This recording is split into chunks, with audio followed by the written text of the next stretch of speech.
रमज़ान का महीना इस्लामी कैलेंडर में नौवां और सबसे पवित्र महीना माना गया है। इस दौरान अल्लाह की इबादत करते हैं और बिना कुछ खाए पिए रोजे रखते हैं। 10वें महीने में शव्वाल की पहली चांद वाली रात ईद की रात होती है। इस चांद को देखे जाने के बाद ही ईद उल फित्र का ऐलान किया जाता है। इस ईद को मीठी ईद या फिर सेवइयों वाली ईद भी कहते हैं।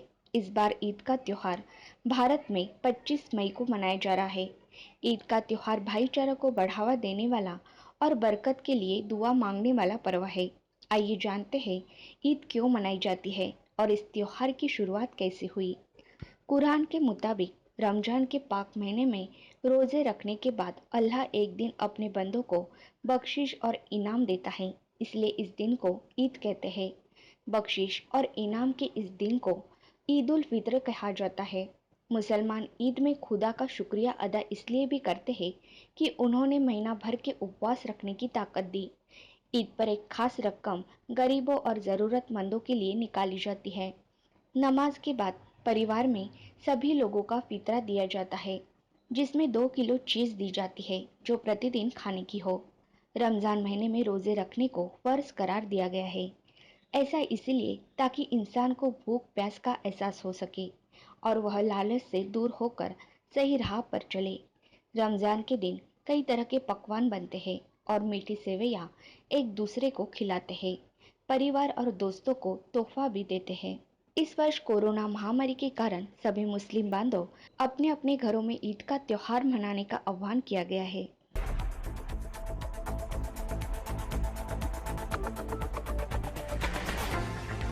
दुनिया भर में कोरोना महामारी का कहर जारी है। इसी बीच सोमवार 25 मई को मुस्लिम बांधव ईद का त्योहार मनाएंगे। इसलिए कोरोना महामारी पर मद्देनजर सोशल डिस्टेंसिंग का ख्याल रखते हुए सभी मुस्लिम बांधव अपने अपने घरों में ही रमजान ईद मनाएं, ऐसा आह्वान डेली न्यूज के संपादक निसार खान, उपसंपादक हाजी यूसुफ शेख, उपसंपादक सरफराज खान इन्होंने किया है। एवं सभी मुस्लिम बांधवों को रमजान ईद की मुबारकबाद दी जाती है।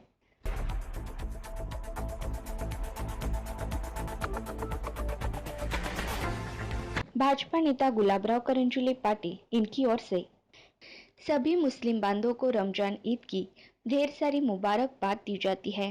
येणाऱ्या रमजान ईद हा आमच्या मुस्लिम बांधवांचा पवित्र सण आहे। गेले 40 दिवस उपवास करून रमजान ईद आज साजरी होते। तर या ईद निमित्त संपूर्ण मुस्लिम बांधवांना माझ्या हार्दिक शुभेच्छा। भाजपा अंबरनाथ शहर पूर्व के अध्यक्ष अभिजीत गुलाबराव करंजुले पाटिल इनकी ओर से सभी मुस्लिम बांधवों को रमजान ईद की ढेर सारी मुबारकबाद दी जाती है। नमस्कार।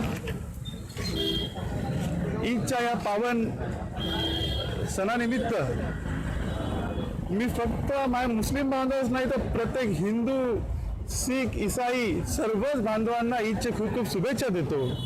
आणि भारतामध्ये जी आज आपली सर्व धर्म समभाव आणि आपली जी कौमी एकता आहे ही अशीच राहील। आपण असेच आपल्या गुण्यागोविंदाने आपण राहू एकत्र। मी पुन्हा एकदा सर्व बांधवांना खूप खूप शुभेच्छा देतो। अल्लाहकडे दुआ करतो की आपल्या सर्वांना एक जीवनदायी आणि एक ऐश्वर्य लाभो आपल्या आयुष्यात आणि ह्या कोरोनाचा संकट लवकर भारतातना दूर हो। जय हिंद, जय महाराष्ट्र। राष्ट्रवादी कांग्रेस पार्टी गटनेता सदाशिव पाटिल इनकी ओर से सभी मुस्लिम बांधवों को रमजान ईद की ढेर सारी मुबारकबाद दी जाती है। राष्ट्रवादी कांग्रेस पक्ष अंबरनाथ शहर अध्यक्ष सदामाव पाटिल, मैं खुद ही सभी अंबरनाथ के मुस्लिम भाइयों को रमजान ईद की ढेर सारी शुभकामनाएं और बधाई देता हूँ।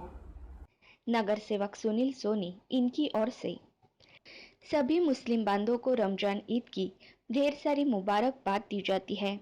नगर सेवक विलास हरिभाऊ जोशी इनकी ओर से सभी मुस्लिम बांधवों को रमजान ईद की ढेर सारी मुबारकबाद दी जाती है। स्वाभिमान संगठन के अंबरनाथ तालुका अध्यक्ष विकास हेमराज सोमेश्वर इनकी ओर से सभी मुस्लिम बांधवों को रमजान ईद की ढेर सारी मुबारकबाद दी जाती है। राहुल हेमराज सोमेश्वर इनकी ओर से सभी मुस्लिम बांधवों को रमजान ईद की ढेर सारी मुबारकबाद दी जाती है। व्यापारी संघ अध्यक्ष खांची दल इनकी ओर से। सभी मुस्लिम बांधवों को रमजान ईद की ढेर सारी मुबारकबाद दी जाती है। शहीद नरेश गायकवाड़ सामाजिक संस्था अध्यक्ष कबीर नरेश गायकवाड़ इनकी ओर से। सभी मुस्लिम बांधवों को रमजान ईद की ढेर सारी मुबारकबाद दी जाती है। पनवेलकर गार्डन सोसाइटी के चेयरमैन विनोद जाधव इनकी ओर से। सभी मुस्लिम बांधवों को रमजान ईद की ढेर सारी मुबारकबाद दी जाती है। स्वच्छ सर्वेक्षण ब्रांड एम्बेसडर सलील जवेरी इनकी ओर से। सभी मुस्लिम बांधवों को रमजान ईद की ढेर सारी मुबारकबाद दी जाती है।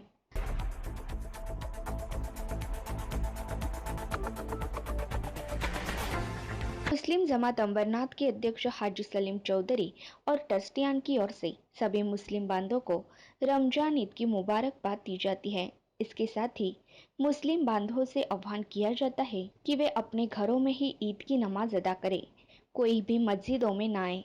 इसके साथ ही किसी भी तरह के अफवाहों पर ध्यान न दें। अफवाहों को फैलाने वालों पर कड़ी कार्रवाई की जाएगी। पहले तो सबसे पहले मैं अंबरनाथ मस्जिद ट्रस्ट की तरफ से अस्सलाम वालेकुम रहमतुल्लाहि बरकातहू तमाम हिंदू मुस्लिम भाइयों को मुस्लिम जमात अंबरनाथ की तरफ से ईद मुबारक। आज ज़कात फित्री की रकम 300 से अधिक लोगों को मुस्लिम जमात अंबरनाथ ने इस लॉकडाउन के हालात में आप लोगों की दुआओं से तकसीम किया गया है और भी आगे तकसीम करने की उम्मीद मुस्लिम जमात अंबरनाथ रखती है। मस्जिदों में ना आए, मस्जिदों में चंद मुख्तसर लोग ही नमाज पढ़ रहे हैं, नमाज जुमा होगी मस्जिदों में होगी मगर चंद मुख्तसर लोग ही पढ़े जाएंगे। बाकी लोगों को गुजारिश करता हूँ मुस्लिम जमात की तरफ से कि अपने अपने घरों पे नमाज ध्यान करें, अफवाह पे ध्यान ना दे। जमात के मुतालिक कुछ लोग व्हाट्सअप फेसबुक पे उलट सिलट बोले, उसके बारे में उन लोगों को मैं आगाह करता हूँ कि उनको नोटिस दिया गया जमात की तरफ से और उस पर भी कार्रवाई करेंगे।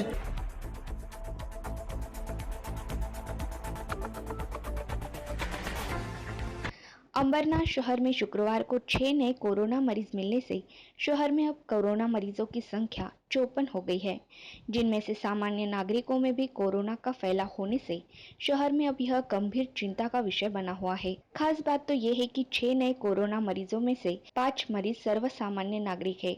शहर के green city, Kailash Nagar, housing board इन परिसरों में कोरोना मरीजों की संख्या बढ़ रही है। शहर के 47 मरीज विविध अस्पतालों में उपचार ले रहे हैं। 16 मरीज ठीक होकर घर लौटे हैं। 16 परिसर प्रतिबंध क्षेत्र घोषित किए गए हैं एवं इन परिसरों को सील कर दिया गया है। शहर में जल्द से जल्द कोरोना उपाय योजना होना जरूरी है।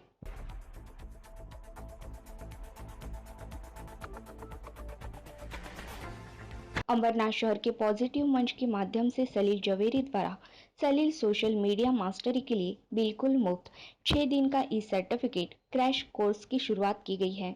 सलील जवेरी ने इस कोर्स की जानकारी देते हुए बताया कि लॉकडाउन के दरमियान निजी और व्यापारी ब्रांड के लिए फेसबुक, इंस्टाग्राम, कैनवास के जरिए ऑनलाइन बिजनेस मालूमात संबंधित नए लोगों को मुफ्त ई सर्टिफिकेट कोर्स शुरू किया गया है। 2 हफ्ते के कार्यकाल के लिए 4,999 रुपए के ई सर्टिफिकेट कोर्स को बिना मूल्य दिया जा रहा है। फेसबुक पर प्रोफाइल, फेसबुक पेज की पसंदी तथा हैशटैग के बारे में तथा इंस्टाग्राम मार्केटिंग के बिजनेस अकाउंट फॉलोअर्स, आईजीटीवी की जानकारी और कैनवास में post, animated pictures, animated stories, thumbnail, canvas image की जानकारी सिखाई जाएगी। इस ऑनलाइन मार्केटिंग चैनल की स्ट्रेटेजी के बारे में टिप्स तथा सामग्री की जानकारी मुफ्त तथा कम दाम के तौर पर दी जा रही है। इस कोर्स का पहला सेक्शन सोमवार 25 मई 2020 को सुबह 11 बजे शुरू होगा। अधिक जानकारी के लिए पॉजिटिव मंच के सलील जवेरी से संपर्क करने की तथा उनके ग्रुप में शामिल होने की अपील उन्होंने की है।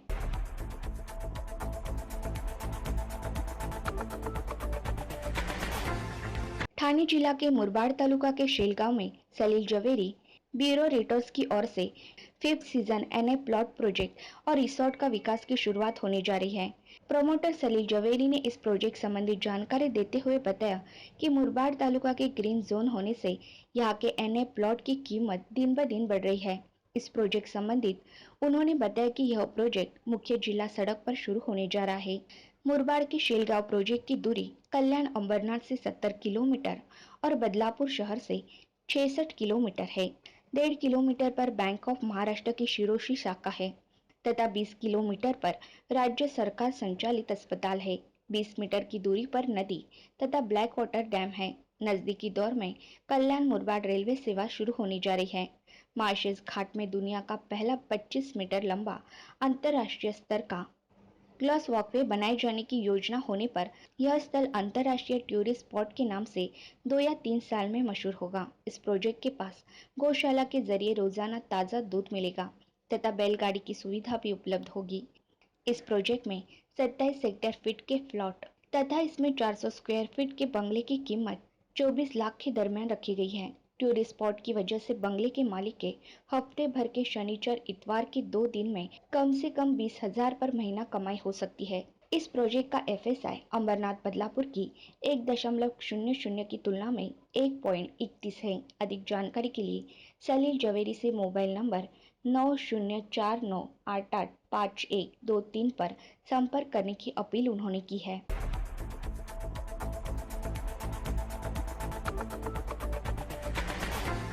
शहर भारतीय जनता पार्टी की ओर से अंबरनाथ शहर अध्यक्ष अभिजीत गुलाबराव करंजुले पाटिल इनके नेतृत्व में संपूर्ण अंबरनाथ शहर में भारतीय जनता पार्टी पदाधिकारी और कार्यकर्ताओं ने घर में ही रहकर सोशल डिस्टेंसिंग का पालन कर शांततामय तरीके से महाराष्ट्र बचाओ नारा देते हुए हाथ को काली रिबन बांधकर राज्य सरकार का निषेध जताया। महाराष्ट्र राज्य सरकार यह 3 पहियों का सरकार बना हुआ है। कोरोना महामारी में भी ठोस कदम उठाए नहीं जाने के कारण आज कोरोना महामारी का कहर महाराष्ट्र में बढ़ता जा रहा है। इसीलिए भाजपा की ओर से महाराष्ट्र बचाओ आंदोलन के जरिए निषेध जताया जा रहा है। ऐसा भाजपा नेता गुलाबराव करंजुले पाटिल इन्होंने कहा। इस समय भाजपा महिला शहर अध्यक्षा सुजाता भोईर, पश्चिम मंडल शहर अध्यक्ष राजेश कोठाळे सहित पदाधिकारी दिलीप कंसे, राजू महाडिक, रोहित महाडिक, विश्वजीत करंजुले पाटिल, संतोष शिंदे, खानजी दल, विश्वास निंबालकर, राजेश नाडकर, नितिन परब, श्रीकांत रेड्डी आदि पदाधिकारी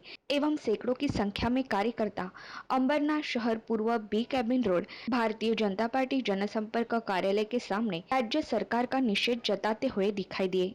मध्ये अतिशय भयानक परिस्थिती निर्माण झालेली आहे आणि याचं कारण एकमेव आहे की हे आज महाराष्ट्रामध्ये शासन आहे ते एक विचाराचं शासन नाही, 3 पक्षाचं मिळून आलेलं हे सरकार आहे। सकाळी गृहमंत्री सांगतात दारूची दुकानं उघडा, दुपारी मुख्यमंत्री सांगतात दारू बंद करा, संध्याकाळी तिसरा पक्ष तिसराच निर्णय देतो। लोकांना दारूची नाही तर अन्नधान्याची आणि निवाऱ्याची गरज आहे। आजपर्यंत या सरकारने 2 महिन्यामध्ये 1,500 लोकांचा बळी घेतलेला आहे आणि सर्वात जास्त बळी भारतामध्ये जवळजवळ 42% भारताच्या लोकसंख्येच्या म्हणजे जेवढे कोविड बाधित लोकसंख्या आहे त्याच्या 42% महाराष्ट्रामध्ये आज बळी गेलेले आहे। मोठी खेदाची बाब आहे। आजपर्यंत महाराष्ट्र प्रत्येक गोष्टीमध्ये पुढे असायचा, परंतु आज महाराष्ट्राची परिस्थिती ही बदललेली आहे।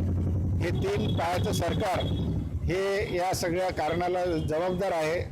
जनतेची उपस्मार होते, परप्रांतीयांची सशे उलपट होते, कोणालाही कुठल्याही गोष्टीची शाश्वती नाही आणि आज शासकीय रुग्णालयामध्ये परिस्थिती जर पाहिली तर रुग्ण स्वतः सांगतो की मला श्वासोच्छवासाचा त्रास होतो, मला ॲम्ब्युलन्स द्या, परंतु ॲम्ब्युलन्स न पाठवता त्याला सांगितलं जातं तू चालत ये। म्हणजे त्याला श्वासोच्छवासाचा त्रास होतो आणि त्याला चालत यायला लावायचं 2-5 किलोमीटर आणि तिथं हॉस्पिटलला गेल्याच्या नंतर सुद्धा 2-2, 3-3 तास त्याची विचारपूस होत नाही। जे काय कोविडने बाधित रुग्ण आहे त्यांना मृत यातना आज भोगावं लागत आहे। जसं कसाईखान्यामध्ये बकरे नेऊन सोडले जातात तशीच अवस्था आज रुग्णांची झालेली आहे। रुग्णाकडे कुठल्याही प्रकारे त्यांना शाश्वती नाही की उपचार होतील म्हणून, आणि म्हणून आम्ही आज भारतीय जनता पक्षातर्फे संपूर्ण महाराष्ट्रामध्ये निषेध केलेला आहे या सरकारचा। आणि या सरकारला जे काय 1,500 आमचे बळी गेलेले आहेत त्याची भरपाई यांना करून द्यावं लागेल, याचं कुठेतरी यांना हिशोब द्यायलाच लागेल। आणि परत एकदा मी या शासनाचा निषेध करतो, निषेध निषेध निषेध।